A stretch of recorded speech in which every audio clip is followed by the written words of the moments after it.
नमस्ते बच्चों, आज इस वीडियो के द्वारा हम सीबीएसई क्लास 10 संस्कृत की शेमुषी पुस्तक से पाठ 2 बुद्धिर बलवती सदा को पढ़ेंगे।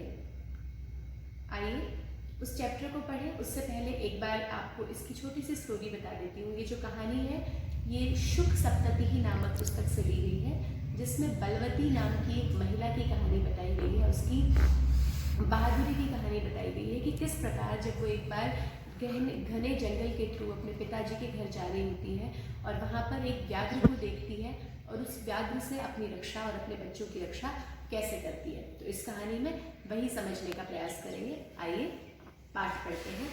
बुद्धिर बलवती सदा।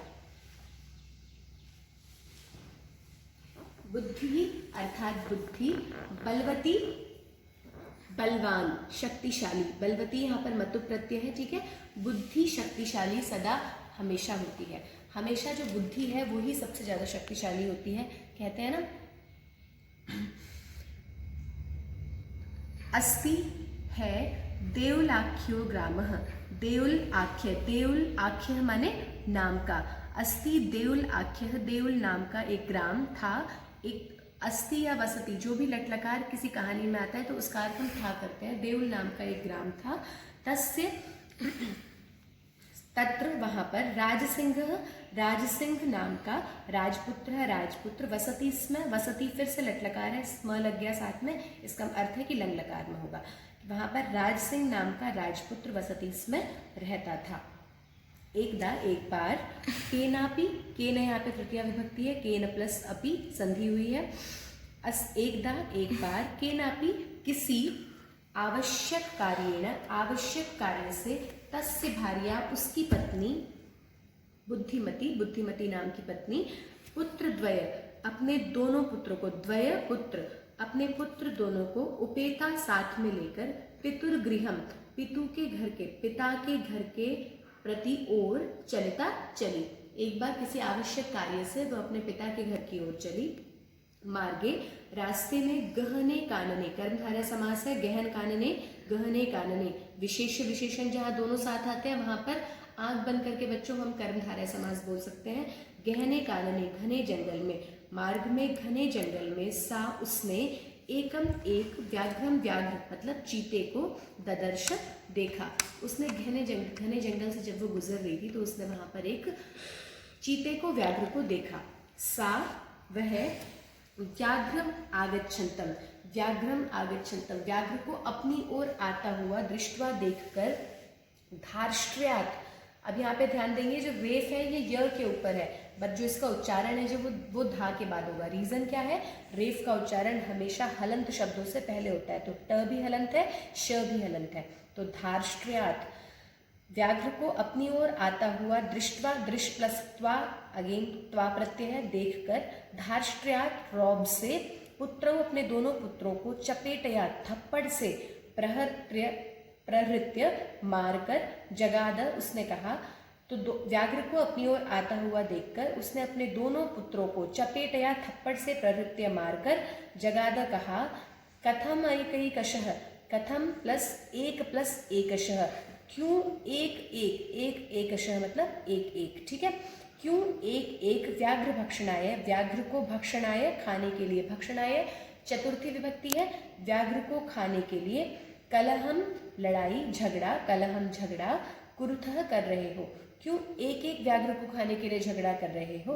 मतलब जब एक ही व्याघ्र है तो एक अकेले व्याघ्र को खाने के लिए झगड़ा क्यों कर रहे हो? आगे वो क्या कहती है, कितनी बुद्धिमानी का परिचय दिया। देखो, व्याघ्र को देखकर भी डरी नहीं, जबकि रौब के साथ अपने पुत्रों को एक थप्पड़ मारा, जिससे कि चीते को सुनकर ऐसा लगे कि ये तो कोई बहुत ही बहादुर स्त्री है। अब आगे हुआ भी वही।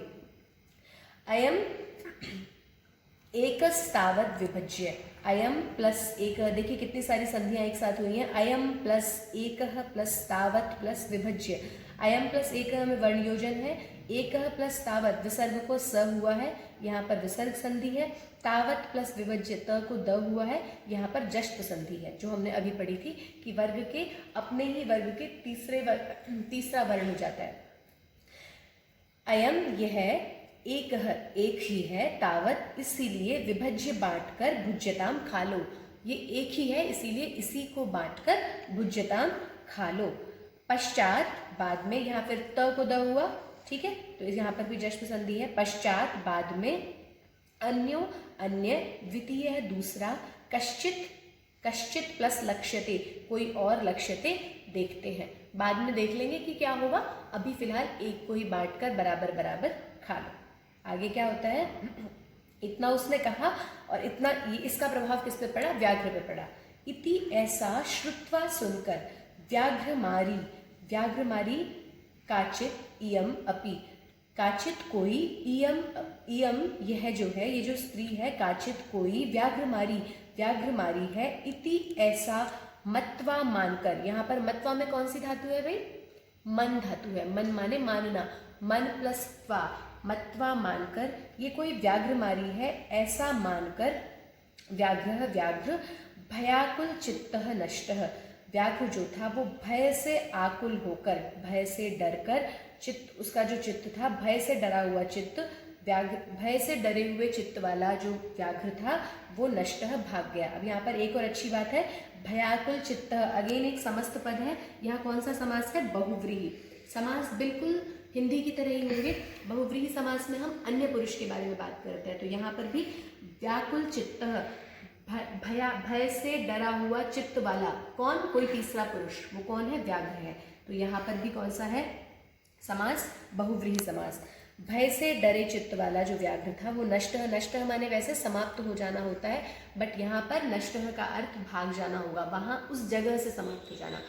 तो उसकी बात को सुनकर, ये सोचकर कि ये कोई व्याघ्र मारी है, ऐसा सोचकर जो वो भय से डरा हुआ जो व्याघ्र था वो भी वहाँ से भाग गया। तो ये पहली बार हुआ जब मनुष्य से कोई व्याघ्र डर गया, और हुआ कैसे,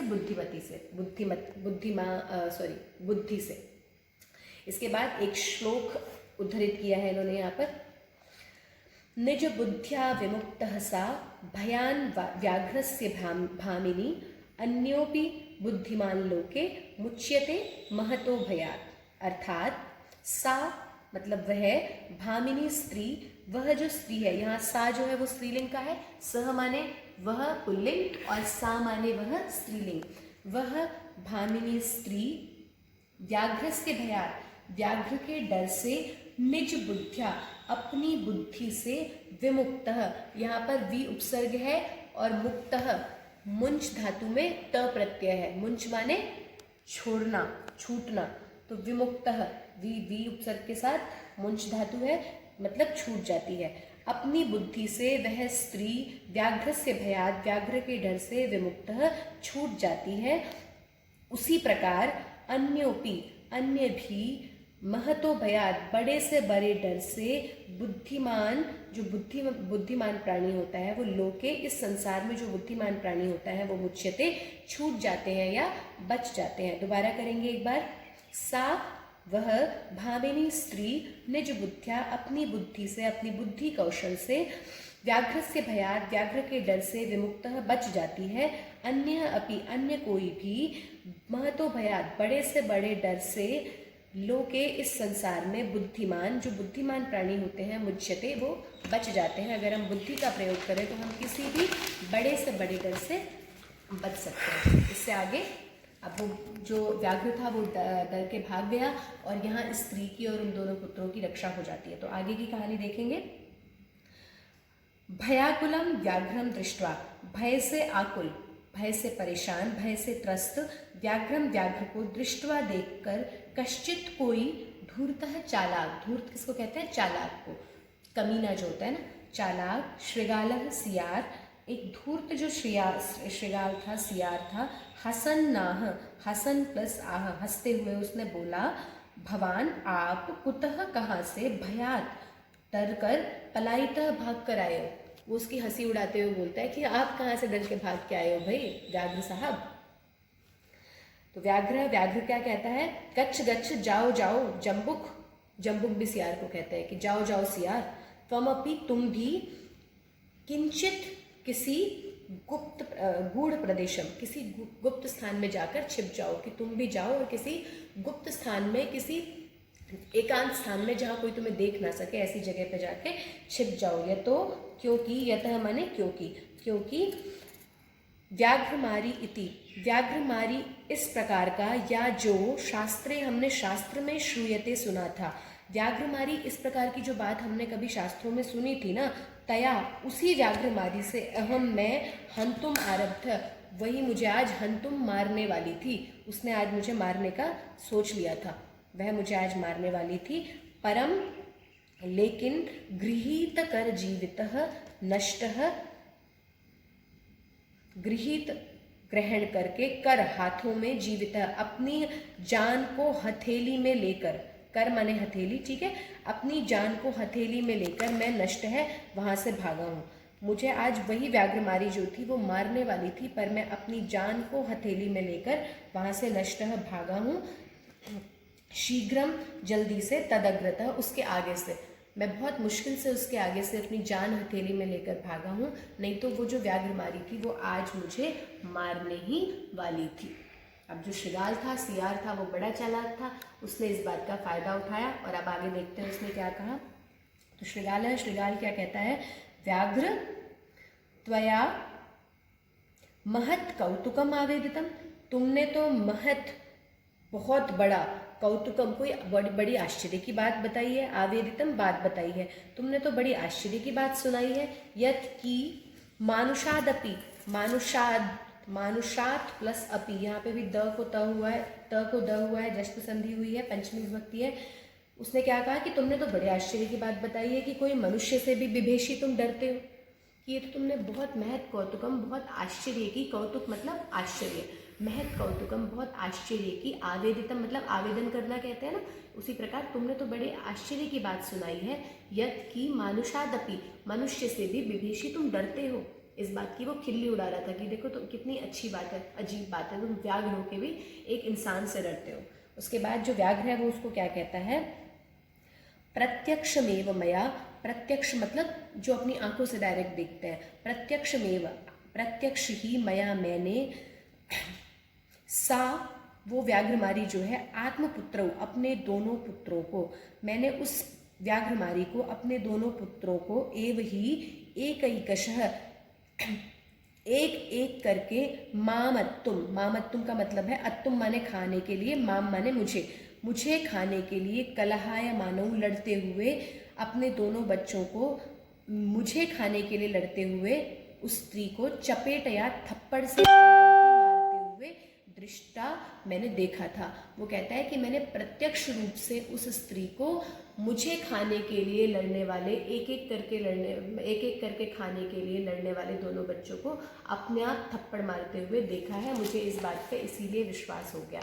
तो अब तक हमने कहानी में समझा कि किस प्रकार वो जो अपनी बुद्धि कौशल से, किस प्रकार वो जो स्त्री है वो व्याघ्र से अपनी रक्षा करती है। अब देखो श्रृगाल कितना चालाक है। अब देखते हैं अगली कहानी में, कल के चैप्टर में हम देखेंगे कि श्रृगाल क्या करता है। क्या श्रृगाल जाकर उस स्त्री को खा लेता है कि वो स्त्री जो है वो इस श्रृगाल से भी अपना रक्षा कर लेती है, क्योंकि श्रृगाल जो है वो बहुत चतुर होता है। वो आगे की कहानी में कोई एक ऐसी वो बताएगा, तरीका बताएगा व्याघ्र को, जिससे कि उसे लगेगा कि हम शायद उस स्त्री को पकड़ सकते हैं और उस स्त्री की बात को झुठला सकते हैं।